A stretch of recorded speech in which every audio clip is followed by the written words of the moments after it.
Good morning, Endeavour. Guess where I am?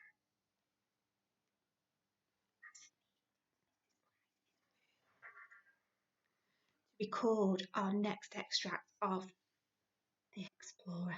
And today it's called Stuck in the Mud. They woke to rain so heavy that Fred could barely see his own hand when he felt out in front of him. The Explorer had left fresh fish outside their doorway, but he was nowhere to be seen. There was only the white thundering smoke of the rain. It filtered through the roof and dropped on their faces. They crouched, bleak, waiting for it to stop. It didn't, and they grew steadily wetter. "Let's go hide under the statues," said Fred. "We can take the fish." They pelted across the square towards the far end where the four vast statues stood. Backer let out a snuffling, mewling sound as Lila ran with him, her feet sliding in the mud. Behind the statues, up against the wall, was a slight overhang, enough to shelter under. They crouched, all four in a line, watching the sky and scaling the fish. Fred half expected the Explorer to be there too, keeping dry, but there was no trace of him. Fred threw a stone out into the downpour and watched it disappear into a wall of wet. "Shall we do something?" said Lila, and she offered Backer a handful of leaves from her pocket. Backer turned away and licked his damp fur. "Let's go looking for food, or should we play something?" Fred put down the fish he was scaling. "Play what?" He was glad to stop working. The rain made the fish slippery, and his hand was covered in nicks. His fingernails were full of fish scales. His fingers, he saw, were calloused now, toughened over the past days. "What game?" said Con, and she sounded suspicious. "I only know bridge, and we don't have any cards." "Bridge?" asked Lila. Con looked defensive.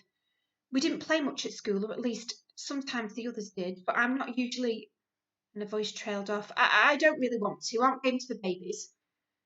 "Do you know Stuck in the Mud?" asked Fred. "It's like tag, only if you get touched, you freeze until someone comes and crawls under your legs to set you free." "Out in that rain?" Con scratched a mosquito bite. "We can't really get much wetter," said Fred, gesturing to his jersey. It was dripping onto the fish. "All right." Con jumped to her feet. "Let's go." "You're it," said Lila to Con. It wasn't like any game of tag Fred had played before. It was more like swimming than running. They darted in and out of statues, slipping on the wet stone. The mud churned into their shoes and splattered all the way up their waists. Rain got in their eyes, ears, and mouths, and hammered down on their hands as they tried to lunge at each other. Con ran awkwardly with her heels hitting against her bottom, but her face was vivid with excitement. "I didn't expect this game," said Con, panting, "to be so literal. I like it." They ran outward towards the trees of the jungle. Fred scrambled up two lianas to escape pursuit, one in each hand, and his knee balanced around both until Con lifted Max in the air and he touched Fred's ankle with the tip of his fingers. "You stuck!" Max called. The rain hammered on his upturned face and slicked his eyebrows into shape. Con put Max down. She doubled over. "Wait, Fred! Lila, I think I'm dying."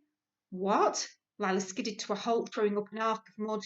"The side of my side, it's burning." "Like fire?" "Yes, and it's hard to breathe, yes." "You've got a stitch." "What?